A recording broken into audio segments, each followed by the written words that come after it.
On my 63rd birthday, my son drove me way out into the country, dumped me off by a rundown shack and said, "This is your gift. You live here now." He left me in the middle of nowhere, but he had no idea who lived in the house right next door. A neighbor who was already coming over to lend a hand.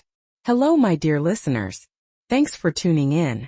If you're enjoying stories like this one, please subscribe to the channel and don't forget to hit that like button.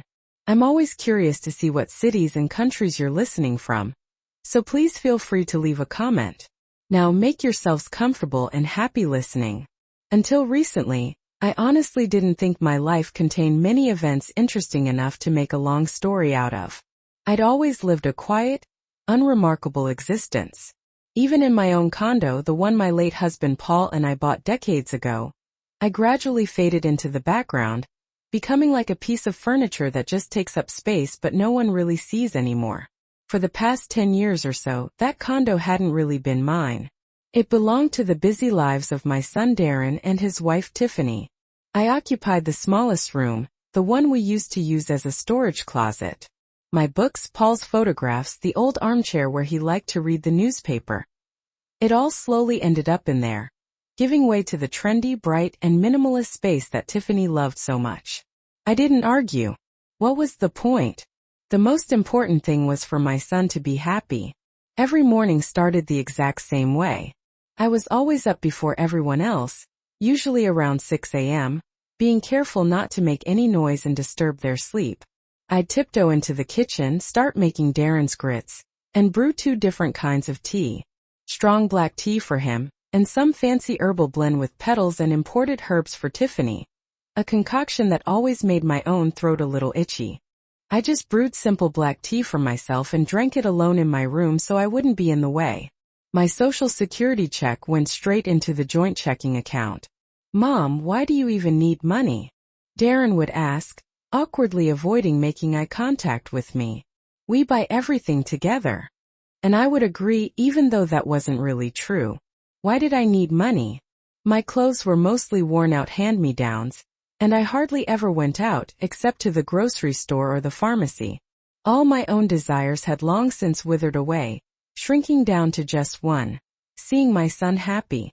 I remember giving them all my savings, money I had been putting aside for cataract surgery, when Tiffany suddenly decided she needed a new designer handbag. "Mommy, you understand, right?" she'd coo, wrapping her arms around my shoulders. "Darren's colleagues at the office are all so high status. I have to keep up. It's important for his career." Darren would nod, looking at me with gratitude. So I gave them the money. And later, I just started buying stronger reading glasses instead. My opinion didn't really carry any weight in the house. If I mentioned that the soup was too salty, Tiffany would just purse her lips and say, "Mom, you're getting older. Your taste buds aren't as sharp as they used to be." If I tried to give my son advice based on my life experience, he'd gently cut me off. "Mom, things are different now. We'll figure it out ourselves." And they did figure it out. And me? I was just a function, the cook, the housekeeper, the interest-free ATM, an invisible woman whose presence was convenient but not really necessary. Sometimes in the evenings, sitting in my armchair, I would stare at Paul's photograph and ask him, "Paul, do you think we raised our son right? He's a good boy, isn't he? It's just the way things are now." My husband remained silent in the photograph, and I convinced myself that I was doing the right thing. After all, a mother should sacrifice everything for her child, shouldn't she? My 63rd birthday arrived just like any other day. As usual, I wasn't expecting anything special. Maybe a small bouquet of daisies, which I loved, or a box of my favorite gourmet dark chocolate. But in the morning, Tiffany was surprisingly affectionate. She even gave me a hug and chirped, "Happy birthday, Mom. Darren and I have such an amazing gift for you. You're going to be blown away." Confess I was touched. Something warm stirred inside me, a forgotten feeling of childlike anticipation for a miracle. Darren was also acting strangely, constantly checking his watch. "Get ready, Mom," he said. "We're going to go pick up your gift." I put on my best dress, the only one that wasn't too worn out. It was a simple gingham dress with a small floral print. I looked at myself in the mirror, an elderly woman with tired eyes, but for this moment somehow happy. We got in the car. Tiffany stayed home, claiming she had a headache. "You two go ahead without me," she said, waving. "You can tell me all about it later." We drove for a long time. City streets turned into suburban highways, and then into dreary fields and woods. At first, I tried to ask Darren where we were going, but he answered shortly, not even looking at me. "It's a surprise, Mom. You'll see." I fell silent and just looked out the window. My anxiety began to grow. This road wasn't leading to a resort, a spa, or any place where someone might celebrate a birthday. It was leading deep into the wilderness. Finally, we turned onto a bumpy dirt track. The car shook so violently that my teeth rattled. All around us were abandoned fields overgrown with weeds and crooked utility poles. And then a village came into view, or rather what was left of it. Just a few houses sinking into the ground, blackened by time. Not one of them looked like anyone lived there. Darren braked right next to the ugliest building. It wasn't even really a house, more like a shack with a sagging roof and windows boarded up with planks. The weeds around it were as tall as a man, and the fence was rotting. "We're here," he said flatly, turning off the engine. I was silent. I didn't understand. This couldn't be happening. It had to be a mistake, some kind of cruel joke. Darren got out of the car, opened the trunk and pulled out my old canvas bag, the one I used to take on weekend trips 20 years ago. It held a change of clothes, a robe, and a bar of soap. He set the bag on the ground next to a thicket of bushes. "There you go, Mom," he said, gesturing toward the ruin with his hand. "This is your gift. Tiffany and I bought you a house, your own place with fresh air. You're going to live here. It'll be good for you." The words landed in the deafening silence like stones falling into a deep well. I looked at him, my son, and I didn't recognize him. His face looked unfamiliar, his eyes empty and glassy. There was no malice in them, no pity, just exhaustion and irritation. "Darren," I whispered, my voice failing me. "What is this? Why?" "Mom, don't start," he snapped, grimacing. "We decided this would be best for everyone. You need a break from the city and we need our own space. Tiffany is pregnant." He threw out those last words like an ace, an excuse for everything. He didn't even look at me. He was in a hurry. He got back in the car and slammed the door. I stood in the road watching him through the windshield. He started the engine. And at that exact moment when the roar of the engine shattered the dead silence of the countryside, something happened inside me. It wasn't rage or hurt or despair. It was something else entirely. It was as if deep inside my chest, where only warm, forgiving love had resided for all those years, something clicked loudly, distinctly, like the turning of a metal key in a rusted lock. Click. And in place of warmth came cold, absolute, crystal-clear ice. The car moved, kicking up a cloud of dust. I didn't cry. I didn't scream after him. I just watched as the silver side of his fancy imported sedan shrank, turned into a dot, and disappeared around the bend. The dust slowly settled. The smell of gasoline faded away.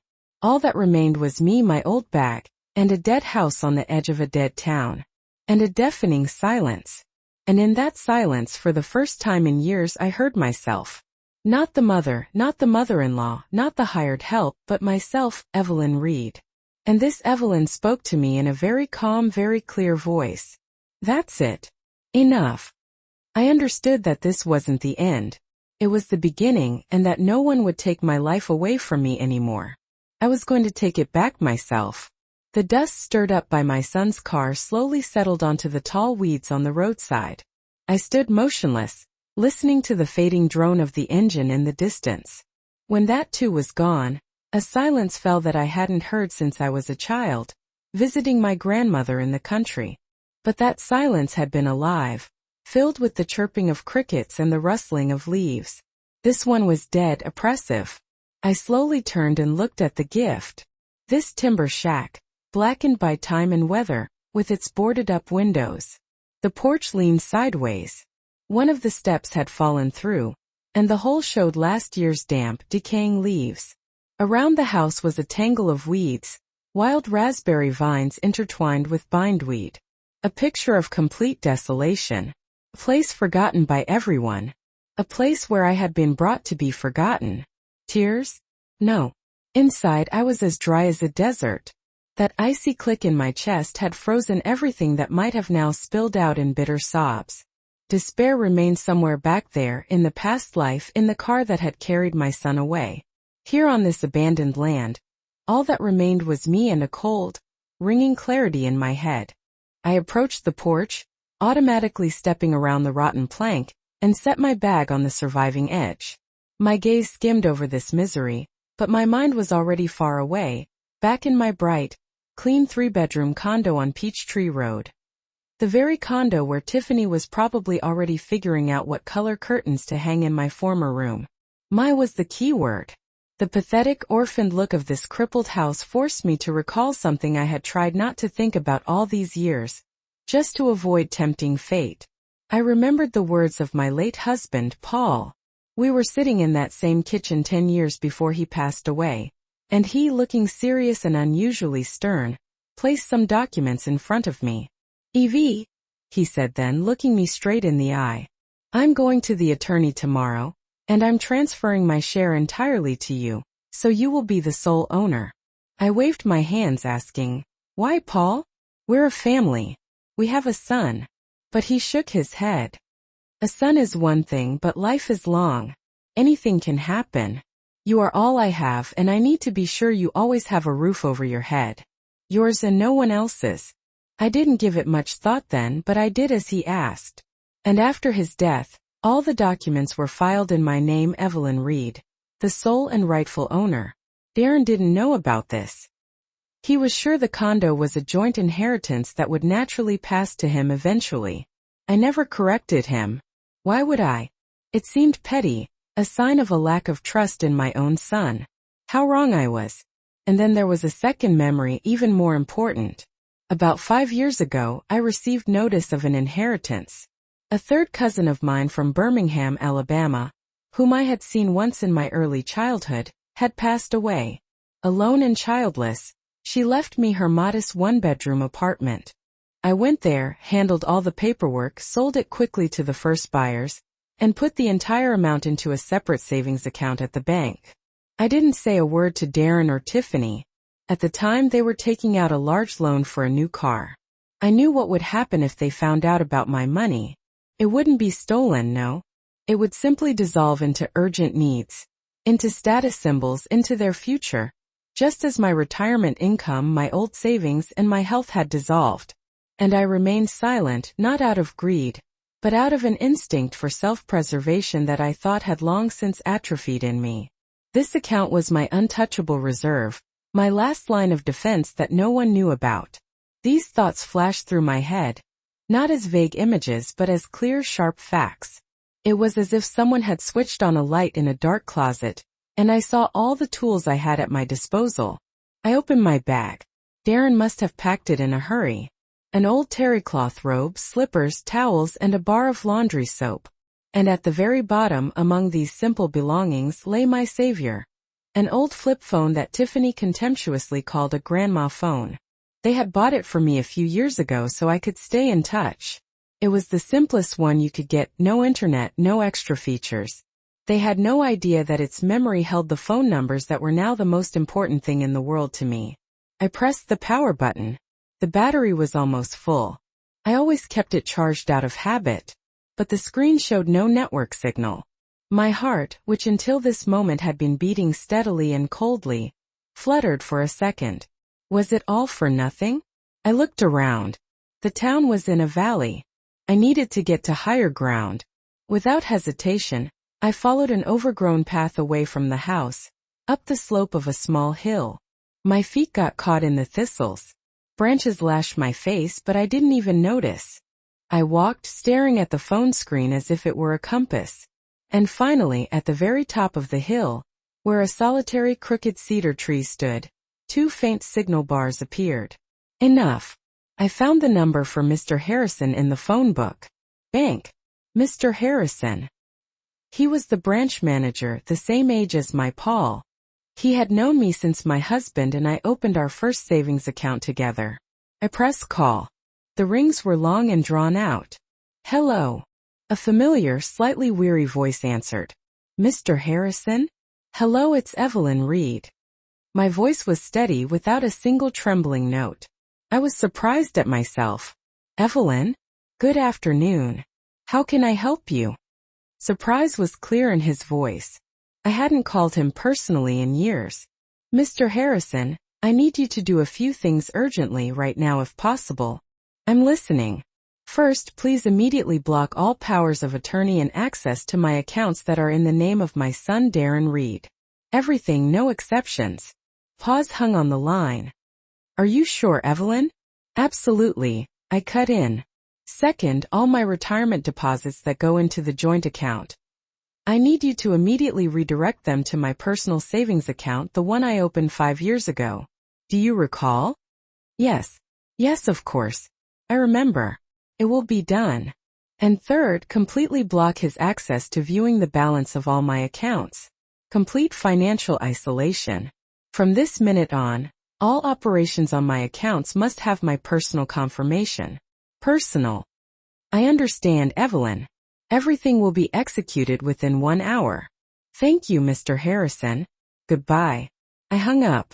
The first part of the plan was in motion. Now for the second.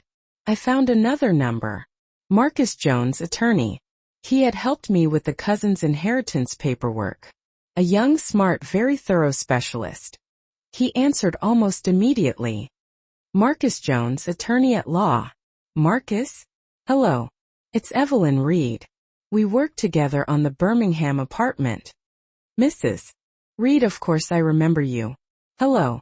Has something happened? Something has happened, I replied calmly. I need your help. It concerns my condo on Peachtree Road. I need to officially confirm my sole ownership and prepare documents that will exclude any claims against it from third parties, including my son. The lawyer paused for a second, processing the information. I understand. You want to completely secure your property. That's wise. Email me a copy of your ID and the property deeds and I'll get started. I'll prepare an official cease and desist notice if required. I can't send anything right now. I'm out of town and I don't have the documents with me. They were all left in the condo. But can you start by making inquiries with the County Register of Deeds, pulling all the relevant files? Yes, absolutely. I can start immediately. You can count on me, Mrs. Reed. I am counting on you. Thank you. I lowered the phone. The cold in my chest hadn't gone away, but now it felt different. It wasn't the cold of shock. It was the cold of steel, the cold of a tool ready for work. I walked back down the hill to the house. And now it looked different. It no longer seemed like a grave to me. Rather, it was a temporary headquarters, a quiet, secluded place from which I would wage my bloodless war.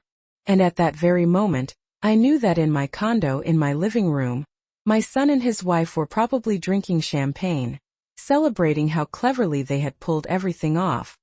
We finally got rid of the old lady, Tiffany would be saying, taking a sip. Now we can start the renovation and live like real people. They were celebrating their victory. They had no idea that they had just lost a war without even knowing it had begun. I stood on the threshold of my new temporary refuge. For the first time in years I took a deep breath, and the air, though smelling of damp and decay, seemed clean to me. It was the air of freedom.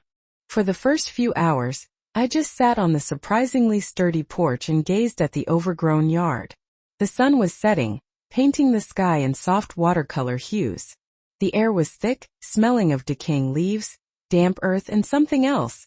Something wild and unfamiliar. The city doesn't smell like that. The city smells of gasoline, dust, and other people's haste. Here time seemed to stand still, frozen along with this abandoned town. When it got completely dark, and the cold started creeping under my gingham dress, I knew I had to act. Sitting on the porch wouldn't warm me up or quench my thirst. The cold that had settled in my chest was internal. It gave me strength, but my body had its own demands. I carefully felt my way across the boards and entered the house. Inside, the air was even thicker: dust, mouse droppings, and old compressed wood. The air was heavy, motionless. Thin strips of moonlight broke through the cracks in the boarded-up windows, drawing strange patterns on the floor. I took my old phone out of my bag and turned on the flashlight. The dim beam picked out a potbelly stove with chipped tiles, a table covered in a thick layer of gray dust, and an overturned stool. I felt no fear, only a strange, businesslike curiosity. It was as if I were taking over from the previous, very neglectful owner. I walked through the rooms. There were two of them. One had a sagging iron bed with rusty springs. The other was empty. Only some rags lay in the corner. The floor creaked under every step, but it held firm. The house was old, but apparently built to last. It hadn't fallen apart. It had just fallen asleep. My first task was water. I went outside and used the flashlight to search the property, and, a miracle! Behind the house, in the thicket of nettles, I found it. An old well with a frame darkened by time and a heavy oak windlass. The chain was rusty but intact. I struggled to turn the handle. Something squeaked and groaned, but the chain descended. A minute later I heard a dull splash. Water. There was water. This was my first small victory. I found an old galvanized bucket on the porch, miraculously not rusted through, and after several attempts, managed to pull it up full to the brim. The water was icy and smelled of silt, but it was clear. I carried the bucket into the house, feeling the muscles in my back ache from the unfamiliar strain. I spent the next 2 days working. I didn't think about Darren or Tiffany. My world had narrowed down to this house and yard. I found an old saw and an axe in the shed, chopped off dry branches from a fallen apple tree, and started a fire in the stove. Smoke initially billowed into the room. But then the chimney warmed up, and the draft roared, filling the house with a living warmth. I found some old newspapers and rags and scrubbed the table and the floor in one room. The wash water was black. I hauled dry straw from the shed, stuffed an old mattress I found in the attic with it, and made the sleeping surface a little less hard. I lived like Robinson Crusoe, and this simple physical labor cleared my mind. Every evening I climbed my hill to catch the signal and just looked at the screen. 2 bars, my link to the world. I didn't call anyone. I waited. I knew they would call. It happened on the 3rd day, closer to evening. I was sitting on the porch finishing a cup of herbal tea made from currant leaves I'd found in the yard. The phone rang piercingly and unpleasantly, shattering the evening silence. Darren's name flashed on the screen. I let it ring a few more times before answering. Everything inside me was calm. "Yes," I said. "Mom, finally. Where have you been? I've been trying to call you for an hour." His voice had that familiar condescending irritation. "I haven't been walking, Darren. I've been breathing the air. There's plenty of it here," I replied evenly. "Okay, so how are you settling in?" He asked in the tone of someone performing an unpleasant but necessary formality. "Settling in little by little. Thanks for checking." He completely missed my quiet irony. "Listen, Mom, something happened. Tiffany's car didn't work at the store. Your supplementary one. There's definitely money in it. I checked this morning. You didn't accidentally press something, did you? Maybe a glitch at the bank. Call them, huh?" Ah, there it was. The first robin. The first small ripple in the water of their complacent calm. I remained silent, letting him talk. "You need to call and tell them everything's fine. Tiffany is upset. She wanted to buy a dress." I imagined the scene. My daughter-in-law in a luxury boutique handing over my debit card, which had faithfully received my retirement money, and seeing the word "declined" on the terminal. Her surprise, then her indignation. How dare it? The old lady's account failed. "Mom, are you listening?" Darren pressed. "I hear you," I said quietly. And then I heard him, apparently covering the phone with his hand, but not very well, saying to someone nearby, "I don't know. She's silent, just sitting there." In response, I heard Tiffany's voice, clear as the sound of breaking glass. I would know it anywhere. Contemptuous hissing. "Why are you even talking to her? She's putting on a show. Decided to act. She was tough in her old age. We hurt her feelings, didn't we? She'll sit out there in the boonies without a penny, and she'll be back to living in the lap of luxury before you know it. She'll be calling us herself. Tell her not to be an idiot. Tell her to go fix this mess. I need that dress." Then Darren's voice came on again, softer, trying to smooth things over. "Tiff, wait." And then her voice again, louder. "What?" "Wait. The guy for the kitchen estimate is coming tomorrow, and we haven't paid the property tax yet. I got a text today about the overdue bill. Did she turn that off on her grandma phone too? She's getting senile, I'm telling you. We shouldn't have bought her a house. We should have been looking for a nursing home. Senility a show, sitting without a dime." Those words didn't wound me. They felt like a final, definitive diagnosis. They confirmed everything I had understood that day. Darren had left me on that road. To them, I wasn't a person, a mother. I was an object, a function, an inconvenience, aging furniture that had suddenly started to malfunction. And they weren't even trying to fix it.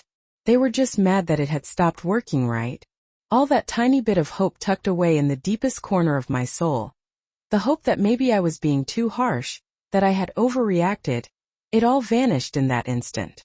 The ice in my chest turned harder than granite. The rustling sound came back to the phone, and Darren's voice got loud again, directed at me. "Mama, are you there? So, are you going to call the bank?" I took a deep breath. The air felt cool and clean. "No, Darren," I said, very softly but clearly. "What?" "No, you can't or you won't." Disbelief was clear in his voice.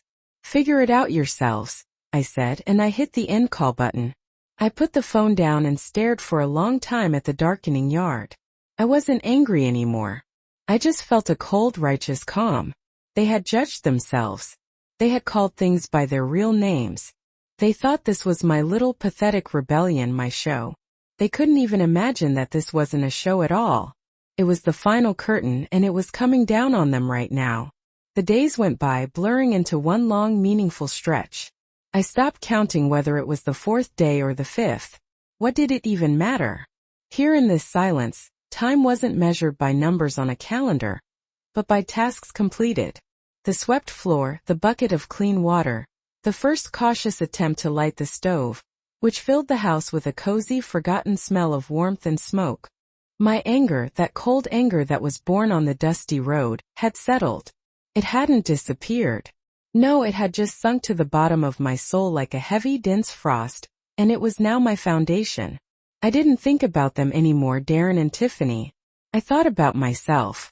It turned out to be a very unfamiliar and strange thing to do. On the second day, I decided to explore the attic. I climbed the rickety makeshift ladder, and I expected to see nothing but junk and cobwebs. And that's what it was. But in the farthest corner, under a layer of old sacks, I found a small unlocked wooden chest. I blew the dust off it.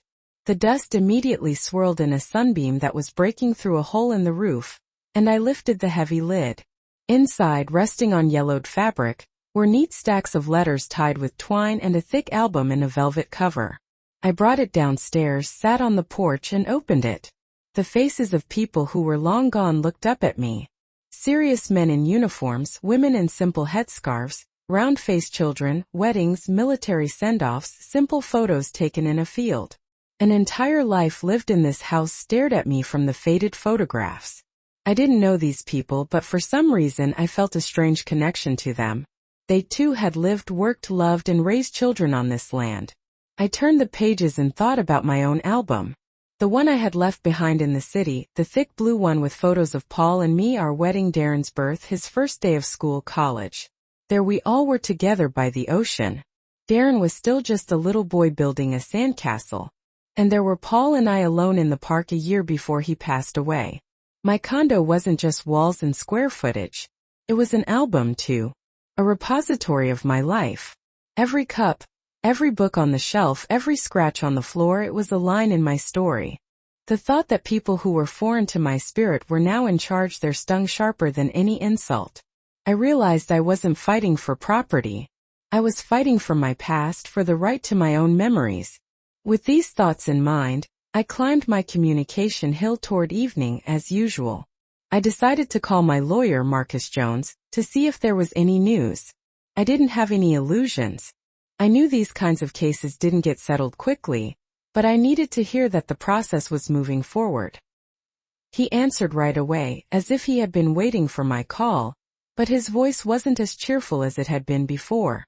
It was tense. Mrs. Reed, good evening. I'm glad you called.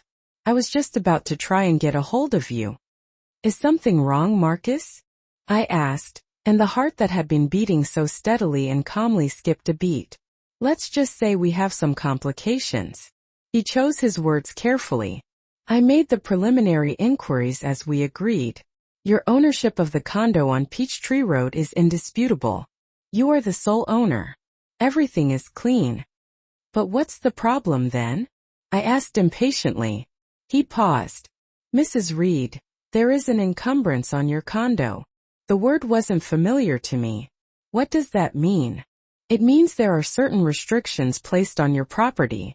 It cannot be sold, gifted, or otherwise transacted until this encumbrance is removed. What encumbrance?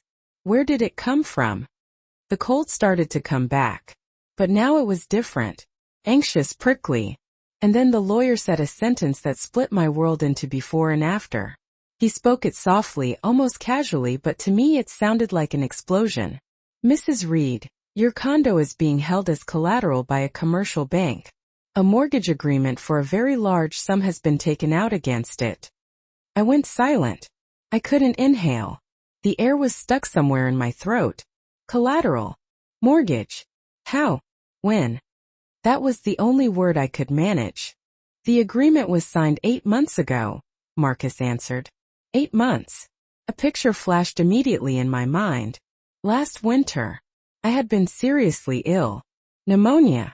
I was lying with a high fever for 2 weeks, mostly delirious.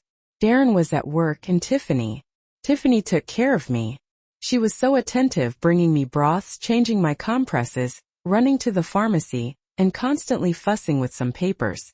Mommy, these documents came from the tax office. You have to sign them before the deadline. Don't get up. I'll bring them to you. Mommy, this is just a form for the HOA. A mere formality, just initial here. I remember her slipping the sheets under my pen. I could barely see what was written. The letters swam before my eyes from weakness and fever. I trusted her. She was my son's wife, my family. I signed without looking, just so she would leave me alone. Just so I could sink back into blessed oblivion. Marcus. My voice trembled, but I quickly got a hold of myself. Is my signature on there? Yes, Mrs. Reed. According to the documents, you personally acted as the borrower. The signature is notarized, but I have already requested copies. There is reason to believe. I didn't need him to finish. I understood everything. This wasn't just forgery. It was worse. It was betrayal at the moment of my absolute helplessness. They hadn't just deceived me. They had exploited my illness, my weakness, my trust. They watched me fight for every breath, and at the very same time, they were coolly slipping a financial noose under my pen. How much is the sum? I asked. My voice now sounded like metal scraping on glass. The lawyer named the figure. It was monstrous, comparable to the value of the condo itself. Money I wouldn't see even if I lived 3 more lifetimes. Something broke inside me. That thin thread that still tied me to my former belief in people, in family, in my son. It didn't just snap. It decayed, turning to ash. I suddenly saw everything in its true light. Their plan wasn't just to evict me from the condo. No, it was far more devilish. They had taken out a huge sum of money, using my life, my only asset, as collateral. They spent it or were planning to spend it on their beautiful life, on a new kitchen, on a dress, on whatever. And then when it came time to pay the bills, they would simply let the bank take the condo. And me, they had preemptively gotten me out of the way.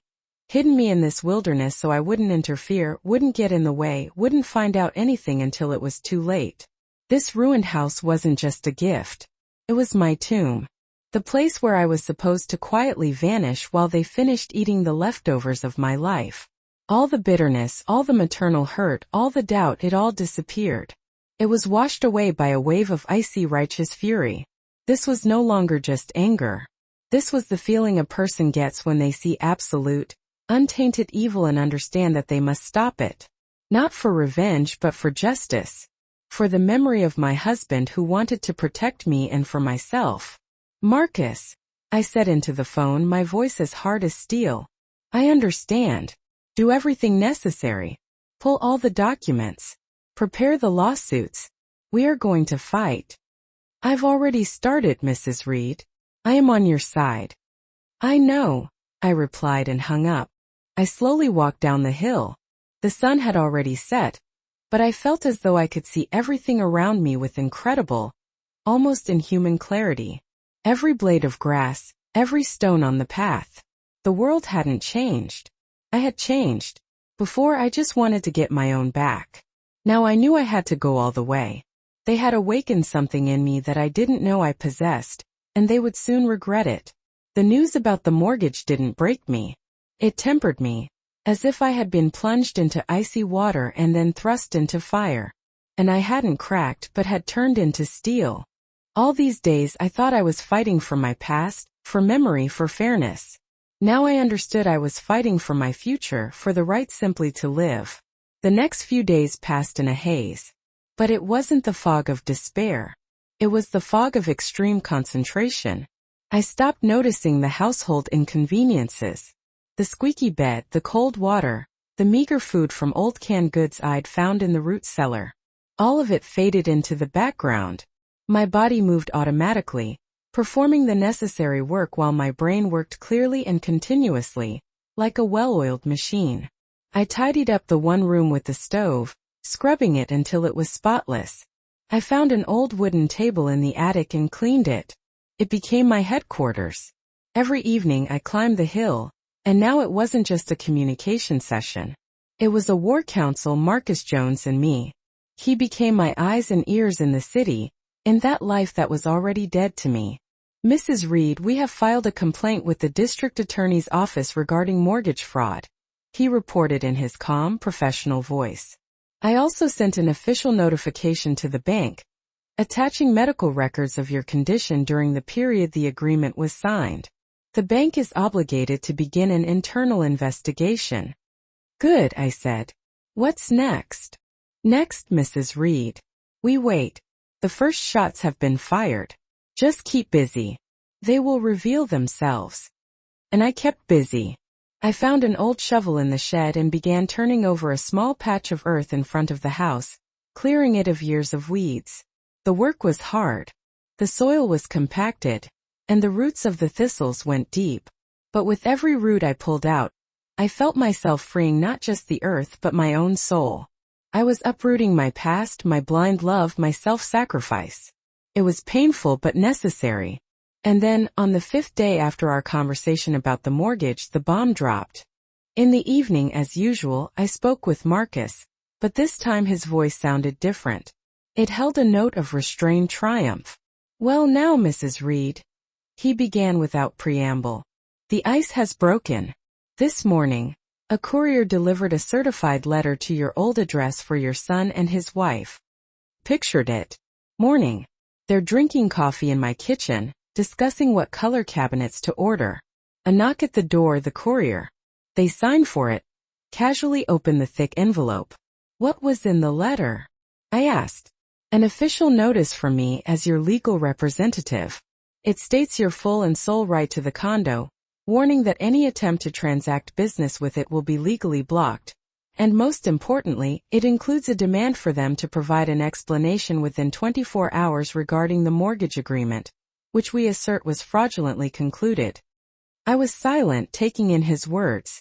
But that's not all, he continued. This same morning, the bank security department, having received my documents, reacted harshly. All accounts to which your son had access, including credit cards and joint savings funds, were frozen pending investigation. Mr. Harrison personally oversaw it. Frozen. What a precise word. Their world, built on my money and my betrayed trust, was covered in a sheet of ice. Did they try to do anything? I asked, already knowing the answer. Oh yes, the lawyer chuckled. The bank called me first. Your son rushed in, screaming, demanding, threatening. When they calmly explained that he wouldn't get a dime until the fraud investigation was complete, they say he turned pale and left. An hour later, his wife came to the bank and threw a fit, demanding to see the manager, screaming about consumer rights, threatening to sue the bank. They politely showed her the door. Their world is collapsing, Mrs. Reed, faster than they expected. I sat on the hilltop, the wind whipping through my hair. I looked at my abandoned town, at the dark silhouettes of the houses, and I felt no malice. I felt the restoration of the natural order of things. Justice isn't revenge. It's simply putting everything back in its rightful place. And then my phone rang again, Darren's number.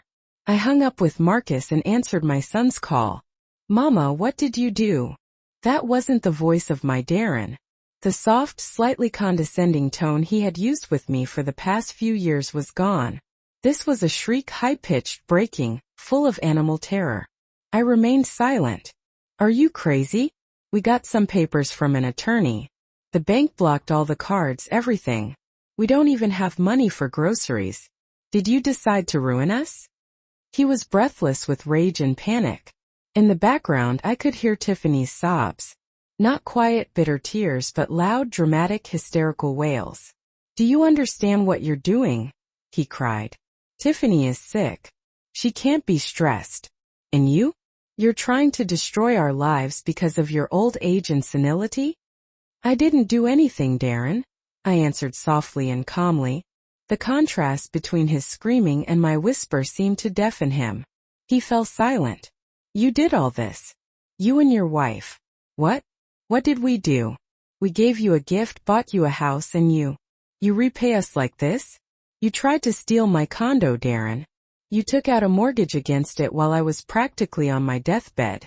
You dumped me here so I wouldn't find out until the bank took my home. That's what you did. A dead silence hung on the other end of the line. Just as dead as the silence in this town. I could only hear his heavy, ragged breathing. He hadn't expected this. He thought I knew nothing. He thought it was just hurt feelings, just a show. But it turned out to be a verdict. Mama, he finally rasped, and a pitiful, fawning note appeared in his voice. Mommy, this is all wrong. It's a mistake, a misunderstanding. We'll explain everything. How about you call it all off, huh? Withdraw all those papers. We'll come and talk. Come on over, I said. Really? Hope crept into his voice. You'll call it all off? No, I said. Come on over. I'm waiting for you. I hung up. That was it. Now they knew. They knew this wasn't a tantrum or hurt feelings. This was war. And they knew that I knew their darkest secret. Now their panic would turn into despair. And despair pushes people toward the most insane actions. I walked down the hill. The night was dark, but I walked with assurance. I knew they would come, and I was ready. They arrived the next day, close to noon. I heard them long before I saw them. The roar of an engine that fiercely and inappropriately tore apart the quiet of this sleepy town. And the screech of tires right next to my house. Dust rose in a column, settling on the wild currant bushes. I didn't move. I sat on the same porch where they had dumped me a few days earlier, cleaning new potatoes with an old knife. Tiny ones, the size of quail eggs, that I'd found in the overgrown garden. My lunch. The car doors slammed almost simultaneously. Darren jumped out first, pale, haggard, with dark circles under his eyes. He was wearing an expensive shirt, but it was crumpled as if he had slept in it. Tiffany emerged slower behind him. Her face was puffy, her makeup smeared. But she was still trying to hold her head high, with that look of disgusted superiority that had become second nature to her. They stopped a few feet from the porch, staring at me. I didn't lift my head, continuing to carefully slice the thin skin off a potato. This simple, monotonous work grounded me, preventing emotions from taking over. I was not a participant in the drama, but an observer. Mama, Darren began. His voice was hoarse, pleading. He took a step forward, extending his hands as if to hug me. I didn't pull away. I just kept looking at my hands. Mommy, what is this? Why are you doing this to us? I dropped the cleaned potato into a bowl of water and picked up the next one. I was waiting for you. I answered without looking up. That simple sentence seemed to throw him off. He expected shouting, accusations, tears, anything but this icy, detached calmness. We came to talk, he stammered. Mama, this is all some terrible misunderstanding. We're family. Families are supposed to help each other, not sue each other. He spoke rehearsed words, correct but empty. There wasn't a drop of sincerity in them, only fear. Fear of losing everything he thought was his by right. At that point, Tiffany's patience snapped. She stepped forward, pushing Darren aside. Enough with this circus, she hissed, her face contorted with malice. Have you completely lost your mind in your old age? Did you go feral out here in the sticks? What right did you have to block our accounts? Who gave you that right? She was practically screaming. Her voice, thin and unpleasant, assaulted my ears. Do you even realize what you've done? She continued, pointing her perfectly manicured finger at me. You're embarrassing us. We had to cancel the kitchen order. Cancel it. People are laughing at us. And me. I'm not supposed to be stressed. The doctor forbade it. I'm carrying your grandchild, and you're driving us into poverty. She threw down her ace card. The pregnancy. Previously, that single word would have made me forget myself and rush to fulfill their every whim. But not now. The ice in my chest didn't even tremble. I slowly lifted my eyes to her, just looking long intently without blinking, as one looks at an unfamiliar, unpleasant object. My gaze made her stop short. She faltered, fell silent, but then immediately recollected herself, and her face flushed with anger again. Darren jumped in, trying again to play the role of peacemaker. Mama, seriously, Tiffany is right. She can't be nervous. Please, let's just resolve this nicely. I know you're hurt. We understand. We were wrong. Maybe this house wasn't the best gift, but we'll fix everything. We'll take it all back. Just call your lawyer. Tell him you've changed your mind. Right now. Here, take my phone. He held out his shiny smartphone to me, as if it were that simple. Call and all their lies, all their betrayal would disappear, wiped away like writing in the sand.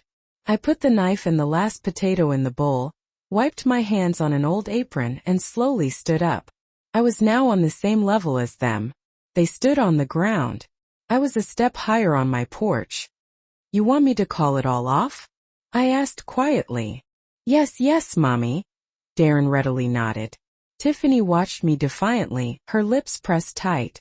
So, I can give you my retirement money, my condo, my life. All over again? Mama, don't exaggerate, Darren grimaced. The condo is ours together, and we would have always taken care of you. Like you took care of me when I was sick? I asked, and my voice became even quieter. But in the silence that followed, it sounded deafening. They froze. I shifted my gaze to Tiffany. She instinctively took a tiny step backward. I remember everything, Tiff, I said, calling her by the name she liked for the first time in years. I remember you sitting by my bedside. I remember your caring hands. And I remember the papers you slipped me, telling me they were for the tax office, for the HOA, a mere formality. Tiffany's face went white as a sheet. Her spite, her rage, her confidence, it all slid off her like bad makeup in the rain. Only naked animal fear remained. Darren looked from me to his wife, not understanding. Mama, what are you talking about? I looked at my son again. There was fear in his eyes, but also incomprehension. Maybe he really hadn't known all the details. Maybe she had even tricked him. Or maybe he simply preferred not to know. It no longer mattered. He was an accomplice. I'm talking about the mortgage, Darren, I said, enunciating every word. The big mortgage you took out at the bank 8 months ago, using my condo as collateral with my signature. A signature you got when I was delirious. Did you think I would never find out? Did you think I would quietly die here in this shack and the bank would simply take my home for your debts? The blow hit home. It was evident in how Darren staggered as. It felt like a punch to the gut. He stared at Tiffany with horror and a dawning bitter understanding. She wasn't looking at him. Her gaze was fixed on the ground, on her expensive shoes, now sullied with country dirt. All their schemes, all their manipulations had crumbled to dust. They stood before me, stripped bare in their greed and lies. The masks had been ripped off. The charade was over. "So, Darren," I finished, my voice quiet and even, "do you still want me to call the lawyer?" He was speechless, utterly unable to utter a single word. He just gaped, opening and closing his mouth like a fish out of water, stranded on the shore. Tiffany seemed to shrink, pulling her head into her shoulders, transforming from a predator into a cornered, desperate animal. The silence that followed was long and heavy, laden with unspoken truths. In that drawn-out silence, the last vestige of my maternal love for him withered and died. It perished and was buried right there next to that rotting porch. "Leave," I said, the word devoid of emotion. It wasn't a command, nor was it a request. It was simply a statement of fact, as plain as saying, "It's raining," or "Night has fallen." They turned around in silence, avoiding each other's eyes, like puppets with severed strings, and trudged towards their expensive, shiny car. The engine started, not with a powerful roar, but with a weary sigh, somehow tiredly. The car slowly, almost hesitantly, turned around and rolled away down the dusty road. I remained alone on the porch. Beside me sat the bowl of cleaned potatoes. My lunch, my new life, and the air around me felt wonderfully clean and fresh. After they left, silence descended once more. But this silence was different, qualitatively distinct from what I'd experienced before. It was no longer dead and oppressive, as it had been on that first day. Instead, it was calm, serene, and imbued with a sense of dignity. I boiled my potatoes on the stove. They tasted like the most delicious food in the entire world, a culinary masterpiece. I ate slowly, savoring each bite, sitting at my now clean table, and gazed out the window, which I had finally managed to unboard and wash, revealing the world beyond. Beyond it lay my overgrown yard, and nestled among the weeds, I spotted a few surviving peony bushes. Their dark red, tightly furled buds were on the verge of opening, promising a burst of color. I initially thought that was the end of it, that they, exposed and humiliated, would simply leave me alone and try to salvage what they could from the mess they had created. But I underestimated them once again. I had forgotten that a cornered animal doesn't seek repentance or forgiveness. It seeks an opportunity to bite one last time, to inflict a final wound. About a week passed. During that time I managed to meet my only neighbor. Or rather, he came to me seeking me out. One morning I was laboriously hauling a bucket of water from the well, when I heard a calm, gentle voice behind me. "Here, neighbor, let me give you a hand," the voice offered. "Turning that windlass ain't exactly a woman's job." I turned around to see who it was. Standing before me was a tall, lean old man with a neatly trimmed gray beard and incredibly clear blue eyes that seemed to see right through me. With a single, easy motion, he finished cranking the windlass, grabbed the bucket, and set it down on the ground. "Curtis Baker," he introduced himself, extending a large, calloused hand. "I live in that house over there, 2 properties down. Last of the old guard in this town, I reckon." "Evelyn Reed," I replied, shaking his firm hand. And that's how our acquaintance began, with a simple act of kindness. Curtis, or Uncle Kurt, as he asked me to call him, turned out to be a former county commissioner, a man of the old school, reserved and taciturn, but undeniably wise and grounded in the realities of life. He didn't pry into my past, didn't ask how I had ended up here in this dilapidated house. He just saw. He saw the expensive car that had brought me and then driven away. He saw me, alone and struggling, trying to make this abandoned house habitable, and he seemed to understand everything without the need for explanations. He quietly began to help me. One day, he'd bring a few dry logs for the fire. Another day, he'd share fresh milk from his goat. Sometimes, he would simply stop by in the evening to sit on the porch and talk about the weather or the prospects for a good harvest. His quiet, unassuming presence was an immense source of support and comfort for me. Next to him, I didn't feel so utterly alone. I felt safe, protected. And then the final battle erupted, the culmination of everything. One morning, as I was carefully watering my future peonies, I heard the unmistakable sound of engines. Not just one but several. A whole convoy of vehicles was approaching my small town. 3 passenger cars pulled up and stopped by my house, and people began to emerge, spilling out onto the dusty road. I recognized them instantly.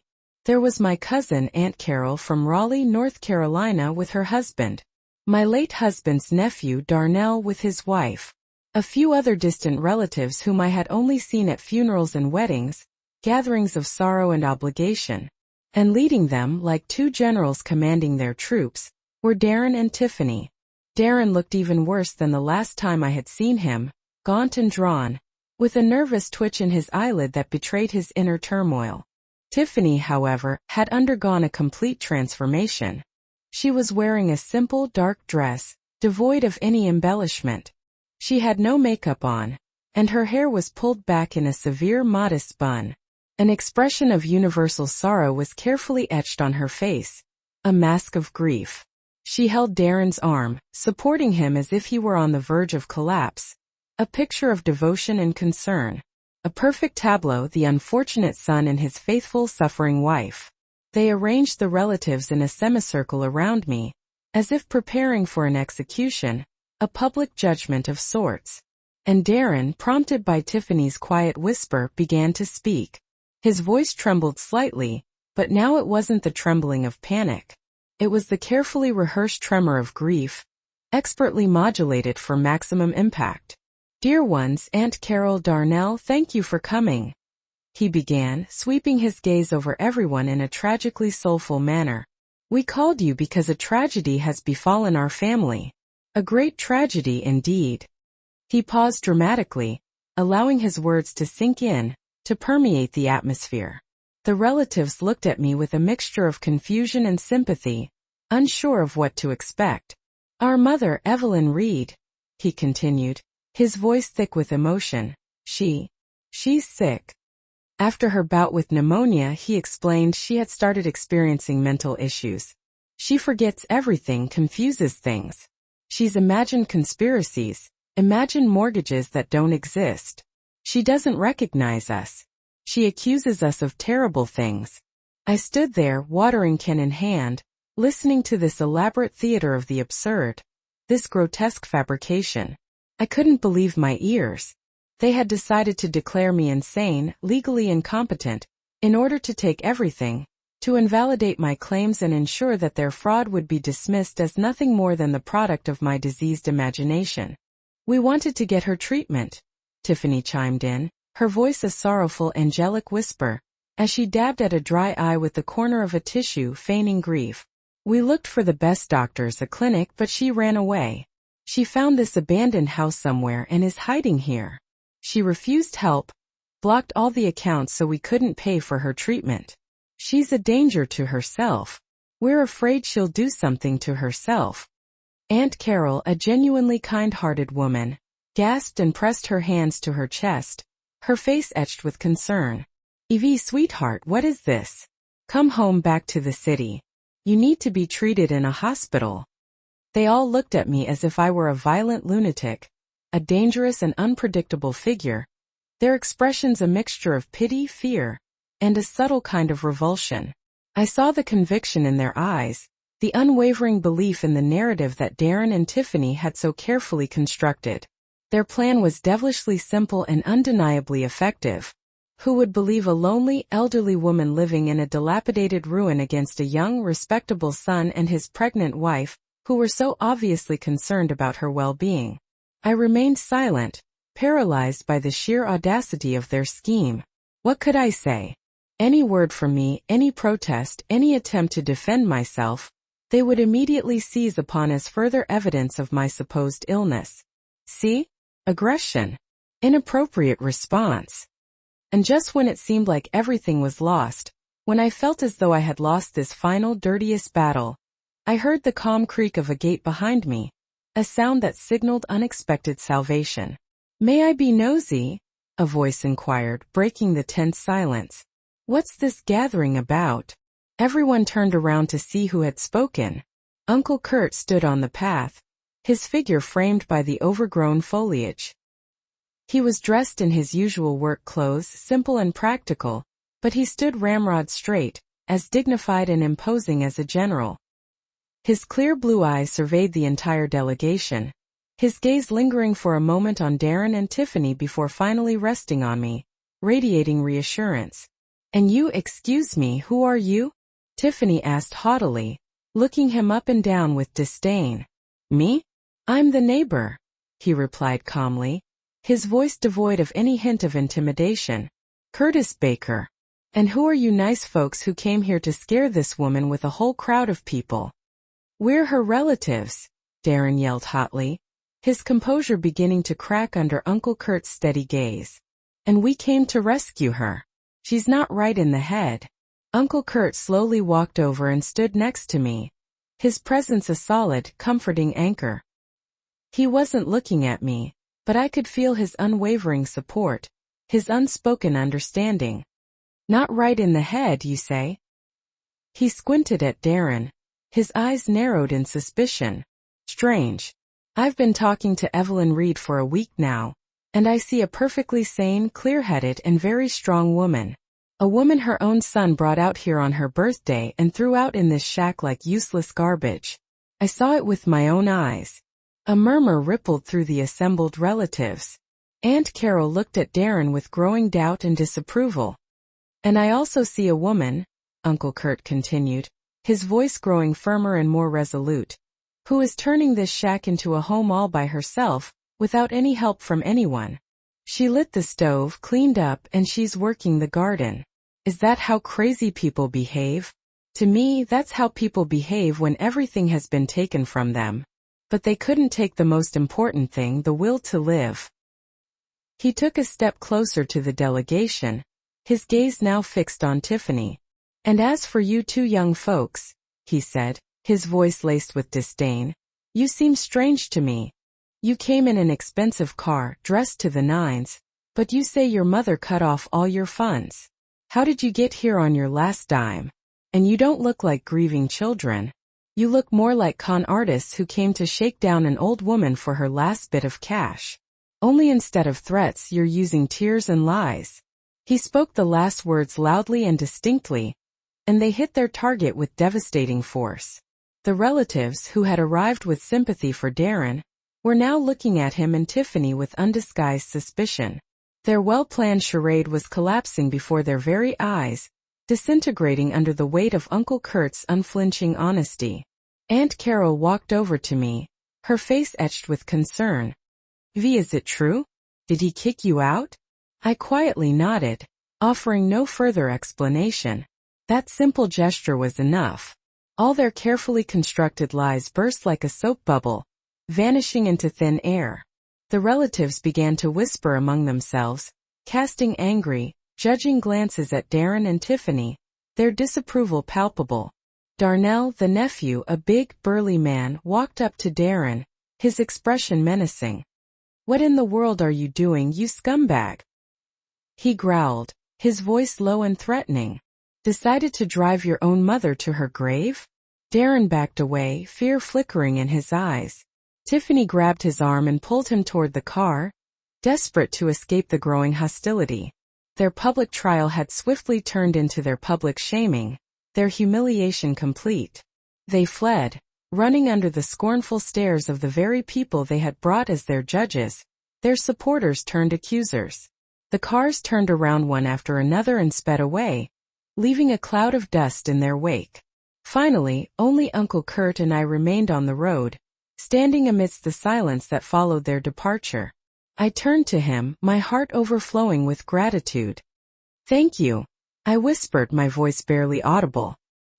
He just smiled into his gray beard, his eyes twinkling with warmth. "Don't mention it, neighbor. Telling the truth isn't help. It's a duty." I watched the dust from their cars slowly settle on the road, and I knew with absolute certainty that this was the end, the definitive end of their machinations. They hadn't lost in court, nor had they lost at the bank. They had lost here on this land in front of simple, honest people. And this defeat was far worse for them than any financial setback. It was moral bankruptcy, complete and utter. A failure of character that could never be rectified. The dust on the road finally settled, and with it, the dust of my past life settled too, receding into the distance. Since that day when my relatives came to witness my shame, only for it to be transformed into my son's shame, I never heard from them again. Marcus Jones, my loyal and steadfast attorney, saw the case through to the very end.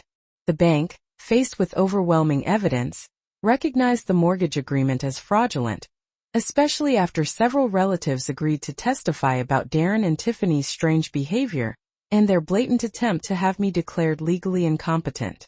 All charges against me were summarily dropped, vindicating me completely. I didn't bother to find out what happened to them next, what consequences they faced. I only know that they were confronted with criminal charges for fraud and had to deal with the repercussions of their actions without my help, without my money, and without my forgiveness. Their world, built on a foundation of lies and deceit, crumbled around them, burying them under its ruins. And my life was just beginning, finally free to flourish at the age of 63. The first thing I did once all the legal formalities were concluded was sell the condo on Peachtree Road, without a single pang of regret. I went there one last time to retrieve my most valuable possessions, the things that truly mattered. The photo album filled with cherished memories, a few beloved books that had accompanied me through life, and Paul's old armchair, worn and comfortable, a tangible link to the past. Walking through the empty, echoing rooms, I felt a fleeting sense of nostalgia, a wistful remembrance of what had been. But this place had ceased to be my home long ago. It had become just a piece of property, cold and impersonal, foreign and unfamiliar. My home was here now, in this quiet, forgotten town, in this humble, resurrected house. The money from the sale, combined with the funds in my secret savings account, I invested in reliable, if not highly profitable, assets as Marcus had advised. This gave me the most important thing of all, certainty. The certainty that I would never again have to depend on anyone, that I could pay for my own treatment if needed, for firewood in the winter, and for a new roof for my house, ensuring my independence and security. I started building, not literally of course, but in a more profound metaphorical sense. I hired a crew from the nearby county seat, two smart, sober men who took pride in their work. They replaced my dilapidated roof, installed new wooden windows that let in the sunlight, built a new stove, a real old-fashioned one with a hearth where I could feel the warmth of the fire, and constructed a new sturdy porch that no longer creaked or wobbled precariously. I didn't just supervise them standing idly by. I worked alongside them, fetching materials, painting walls, cleaning up debris. They looked at me with surprise at first, clearly not expecting an elderly woman to be so hands-on. But then their surprise turned into respect, a grudging admiration for my determination. "Evelyn, you're something else," their foreman Mitch told me one day, shaking his head in amazement. "You've got a backbone most men don't." I just smiled, a quiet, knowing smile. I hadn't known I had a backbone either. All my life I had thought of myself as soft and yielding, easily swayed by the opinions of others. It turned out that a core of strength had been inside me all along, a reserve of resilience that had simply never been allowed to surface. The house was transformed before my very eyes, undergoing a complete metamorphosis. From a black, gloomy shack, a symbol of despair and neglect, it evolved into a cozy, bright cabin, a sanctuary of peace and comfort. I whitewashed the walls myself, creating a sense of light and airiness. I hung simple gingham curtains with tiny floral patterns on the windows, adding a touch of domestic charm. I placed Paul's armchair in the corner, a silent reminder of shared memories. I arranged my books on the shelves, creating a personal library filled with familiar voices. And slowly the house came alive, infused with my spirit. It began to breathe, to exude warmth and welcome. In the spring, I turned my attention to the garden, determined to coax life from the overgrown soil. Uncle Kurt helped me uproot the old, diseased trees that were choking the land and lay out a vegetable patch, carefully planting the rows. For the first time in my life, I planted potatoes, carrots, and onions myself, nurturing every sprout like a small child, lavishing them with care and attention.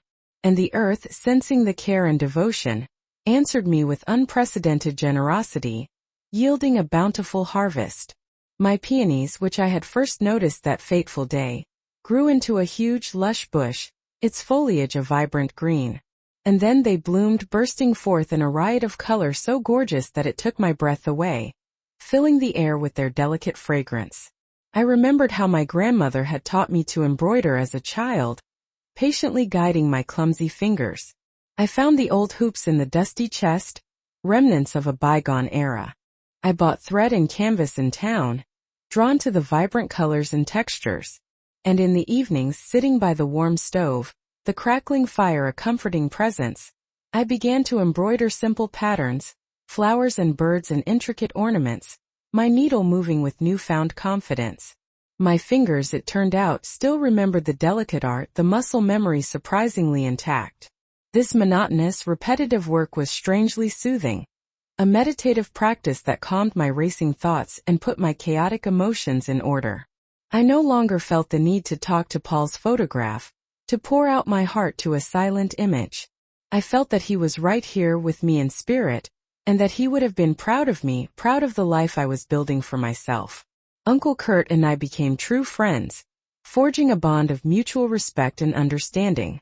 We didn't pry into each other's souls, didn't delve into the painful details of our past lives. We simply understood each other, intuitively grasping the unspoken sorrows and quiet joys that shaped our experiences. In the evenings, he often stopped by for tea, bringing with him the herbs we had gathered together in the woods, the fragrant leaves releasing their earthy aromas as they steeped in the hot water. We sat on my new porch, comfortably settled in our rocking chairs, drank tea from old earthenware cups, and were silent, watching the sunset paint the sky in incredible colors, transforming the familiar landscape into a breathtaking masterpiece. And that silence was filled with more meaning than all the superficial conversations I had engaged in over the past 10 years. A profound connection that transcended the need for words. Sometimes I thought about my son, but it was no longer with pain or resentment, no longer with the bitter sting of betrayal. It was with compassion, a quiet sadness tinged with understanding, as one feels for a lost stranger, someone who has wandered down a different path. I had raised him, nurtured him, given him everything I could, but I couldn't instill in him what he fundamentally lacked. A conscience, a moral compass to guide his actions.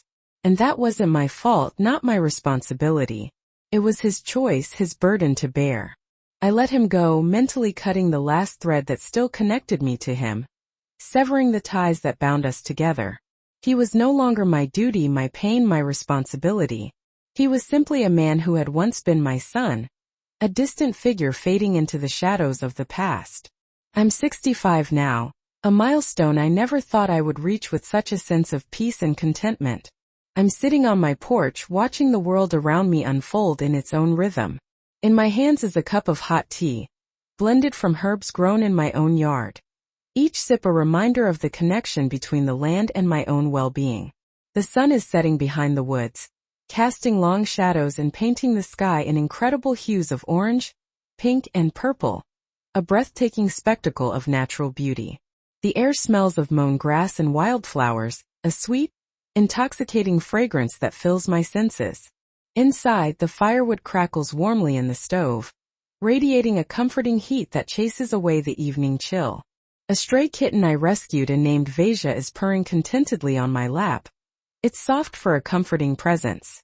I look at my hands, weathered and worn, etched with the marks of time and hard work. They are rough from working in the garden, stained with the rich soil that nourishes my plants. My nails aren't as manicured as they used to be, no longer pristine and polished. But these are the hands of a living person, a person who is actively engaged in building her own life, shaping her own destiny. Sometimes I think I should be grateful to Darren and Tiffany, the very people who sought to destroy me. If it weren't for their cruelty, their greed, their relentless pursuit of wealth and power, I would still be living out my days as a shadow in someone else's life, trapped in a gilded cage of my own making. I would never have known what I was truly capable of, the inner strength and resilience that lay dormant within me. I would never have met Uncle Kurt, my kindred spirit, my steadfast friend. I would never have seen these peonies bloom, their vibrant colors a symbol of hope and renewal. I would never have felt the taste of water from my own well, the pure, unadulterated essence of life. They wanted to bury me, to silence me, to erase me from their lives. And instead they gave me life, a real life, a life of purpose and meaning, a life that is truly my own. I take a sip of the tea, savoring the warmth as it spreads through my body. It is tart, fragrant, alive, a potent elixir of the earth. I think that dignity isn't something that others give you, a gift bestowed upon you by their grace. It isn't their respect or their recognition, their validation of your worth. Dignity is what you find within yourself, what you cultivate in the face of adversity, what you reclaim from fear, from resentment, from despair. It's what you take back for yourself when it seems like everything is lost, when you have nothing left but your own inner resources. And that quiet, hard-won victory, that triumphant reclaiming of your own soul, that is true happiness, lasting and profound. And that is true freedom, the liberation from external forces, the unwavering control over your own destiny. Did you like my story? If you listened till the end, drop a number 1 in the comments. If you enjoyed it, you can support me by liking the video and sending a small tip. I've got lots of other life stories like this on my channel, so make sure to subscribe and check them out. I've added 2 new stories on screen that everyone loves. Thanks for being here. See you in the next one. With love.